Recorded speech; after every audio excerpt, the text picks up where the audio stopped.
இன்றே டவுன்லோட் செய்து உங்கள் ஃபேவரட் ஷோக்களை என்ஜாய் பண்ணுங்க. மாமா, நீங்களாச்சும் ஒரு வார்த்தை வீட்டுக்கு வர சொல்லுங்க மாமா. நீங்க சொன்னா அவர் கண்டிப்பா கேட்பாரு மாமா. அதெல்லாம் முடியாது வீரா. நீ வேற என்ன வேணும்னாலும் செய்ய சொல்லு செய்யறேன். ஆனா இது மட்டும் என்னால முடியாது. மாமா, ஏன் என்ன மாமா? ஏன் முடியாது? ஆமா, நீ என்னதான் மனசுல நினைச்சிட்டு இருக்கேன்னா? அவன் வீட்டை விட்டு போறதுக்கு காரணம் நீ தானே. நீ பேசின பேச்சு தானே. இப்ப அவனை சமாதானப்படுத்துறதுக்கும் முடியாதுன்னு சொன்னா என்ன அர்த்தம்? வீரா, அவனை நம்ம தானே சமாதானப்படுத்தி கூட்டிட்டு வரணும். அதுல என்ன இவருக்கு பிரச்சனை இருக்கு? அவன் என்ன சின்ன குழந்தையா? போக தெரிஞ்சவனுக்கு திரும்ப வர தெரியாதா? குடும்பம்னா அப்பா பையனை கண்டிக்கிறது, அண்ணத்தமைக்குள்ள சில வருத்தங்கள் வருது சகஜம். அதுக்காக கோச்சிட்டு போவானா? போகட்டும், போயிட்டு பட்டாதான் அவனுக்கு தெரியும். மாமா, இதுக்கு மேல யாரும் பேசல. மாமா, இவர் என்ன இப்படி பேசிட்டு போறாரு? இவர் மனசு என்ன கல்லா? ஏன் இப்படி எல்லாம் பேசுறாரு? பாவம் வீராவ, அவனுக்கு இங்க யாரு தெரியும்? அவன் எங்க போய் இருப்பான் சொல்லு. அவன் எனக்கு தெரிஞ்ச இடத்துல தான் இருக்கான். அதெல்லாம் பார்த்துட்டு தான் இருக்கேன். ஒரு ஆபத்தும் இல்லை. நீ வாய் மூடு சும்மா. ஐயோ கடவுளே.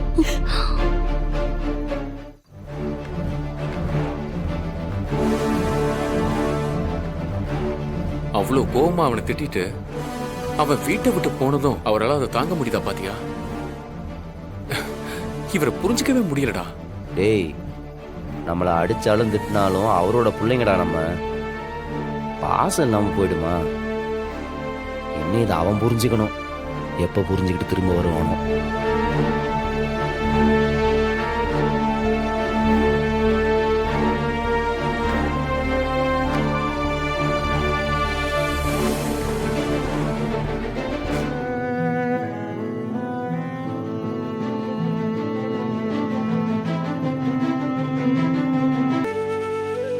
நீ ஒரு வார்த்தை போன் பண்ணி கூப்பிட, மாமா கண்டிப்பா திரும்ப வந்துருவாருக்கா. ஆமாடி,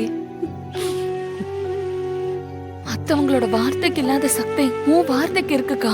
மாமா யார வேணாலும் தூக்கி போட்டுருவாரு, ஆனா உன்னை இழக்க மாட்டாரு.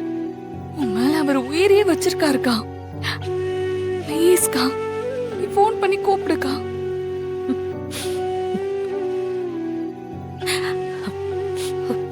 ஆமா கண்மணி,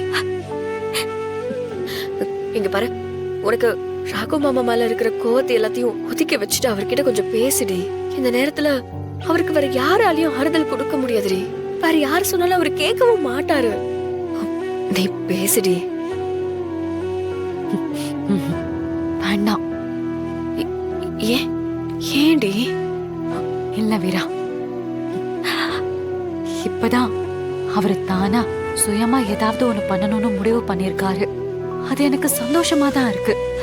தப்போ சரியோ, அவரு தனியா அதை பண்ணட்டும். அவரை நம்ம யாரும் தொந்தரவு பண்ண வேண்டாம். வா போலாம். நான் வரேன்.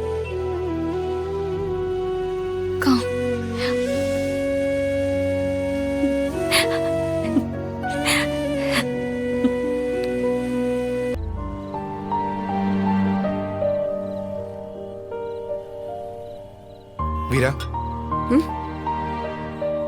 கண்மணி அவளுக்கு நீங்க எதுவும் புரிய வைக்க வேண்டாம் மாமா. அவ உங்க மனச கரெக்டா புரிஞ்சுக்கிட்டா.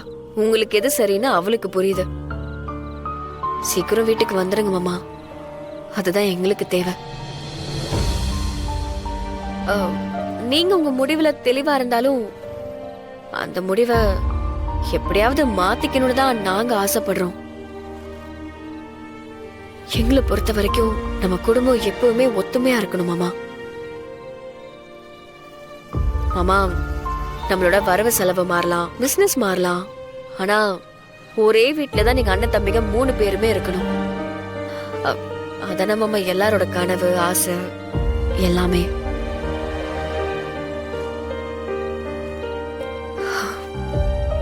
நான் வரேன் மாமா.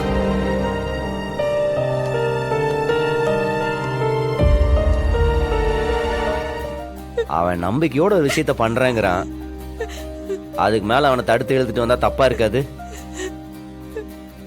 அது மட்டும் இல்ல, இப்ப நான் என்ன பேசினாலும் அவனுக்கு தப்பாதான் தெரியும். அது உனக்கு புரியல. அவன் கோச்சிட்டு போயிருந்தான்னா போய் கூட்டு வந்திருக்கலாம். அவன் ஒரு வைராகியத்தோட போயிருக்கான். என்ன புரிஞ்சுக்கங்கிறான். என்னன்னு சொல்லி தடுக்கிறது? சத்தியமா எனக்கு புரியல. எல்லாருக்கும் நல்லவனா ஒருத்தனால எப்படி வாழ முடியும்?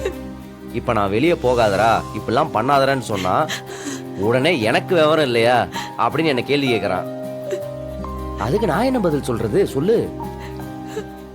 கடையில் அவன் ஒரு எடுபடி மாதிரி வேலை செய்யறதாவும், ஒரு எம்ப்ளாயியா இருக்கிறதாவும், எனக்கு கீழே வேலை செய்யறதாவும் நினைச்சுக்கிட்டான். தன்னை தானே குறுக்கிக்கிறான். ஏய், ஆனா நீ அவரை அப்படி பார்க்கலையேப்பா. நான் பார்க்கல. அவனோட கில்ட்ல இருந்து அவனை வெளியே கொண்டு வர்றதுக்கு எவ்வளவோ ட்ரை பண்ணிட்டேன். அவன் அதுக்கு தயாரா இல்லை. என்ன கேட்டா அவன் இப்ப எடுத்துருக்கிற முடிவு சரிதான். என்கிட்டயே அதை தான் சொன்னான்.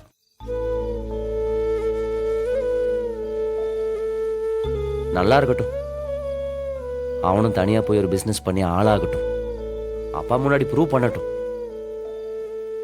அவன் ஜெயிச்சா சந்தோஷப்படுற முதல் ஆள் நான் தான். விடுமாறா, நாம நம்மளால முடிஞ்ச உதவியை செய்யலாம். ம். ஆமா ஆமா, ஆளாகி காட்டுவான், கிழிச்சான். அதுக்கெல்லாம் அவன் தகுதியான ஆளே கிடையாது. இன்னும் கொஞ்ச நாள்ல உங்க கூடயும் இல்லாம வெளியே தனியா நின்று ஜெயிக்கவும் முடியாம குற்ற உணர்ச்சி தாங்காம தற்கொலை பண்ணிக்கிட்டு சாக போறான். மரா, உங்ககிட்ட இருக்கிற பக்குவமும் நிதானமும் இப்ப மாமா கிட்ட இருக்கான்னு கேட்டா அது ஒரு பெரிய கேள்விக்குறிதான். ஆனாலும் அவர் எந்த வகையிலயும் அவர் இந்த பிசினஸ்ல தப்பாயிராத மாதிரி நம்ம கூடவே இருந்து பாத்துக்கணும். அவன் நம்மளை நெருங்கவே விட மாட்டான். தூரமா இருந்தான் பாத்துக்கணும். அதெல்லாம் நான் விட்டுற மாட்டேன், நீ கவலைப்படாது. ம், இப்ப நான் ஜெயிக்கிறத விட அவன் ஜெயிக்கணும். அதுதான் எனக்கு பெருசா தெரியுது. ஜெயிச்சிரும்.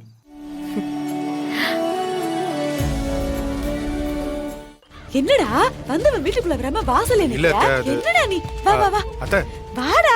அது- அத்தை அத்தனை வா. செருப்பை கட்டிட்டு சீக்கிரம் வாடா. நீ எப்ப இந்த வீட்டுக்குள்ள வருவேன்னு பாத்துக்கிட்டு இருக்கோம். சீக்கிரம் வா. நான் வா. இரு அத்தை. நான் நினைச்சது வீண் போகல. ஏன் புள்ளனா சும்மா வா. பாரு எல்லாரும் அதிர்ச்சி ஆயிடுவாங்க. மாறா, அத்தை. வீரா, அண்ணா, வா வா. சீக்கிரம் வா. டேய் கார்த்தி, இங்க வா. பிருந்தா, கண்மணி, சீக்கிரம் வாங்க. ராகவா, டேய் பாரு, வந்துட்டா பாத்தியா? யாரும் அம்மா. போய் கூப்பிடாமலே வந்துட்டா பாரு. அத்தை, அதுதான் ஒரு என் நிமிஷம் நான் ஆசை. சொல்றத கேள. டேய் அப்புறமா கேட்டுக்கலாம்டா. அண்ணா நீ சீக்கிரமா இங்க வாண்ணா. இங்க பாரு, நீ போய் கை கால் எல்லாம் கழுவிட்டு வா. முதல்ல சாப்பிடணும். சாப்பிட்டியோ இல்லையோ? கண்மணி நீ போய் சாப்பாடு எடுத்து வை. அத்தை, அத்தை, அத்தை. நான் நான் சாப்பிட்டு தான் வரேன். நான் இங்க சாப்பிடவும் வரல, இங்க தங்கி இருக்கவும் வரல.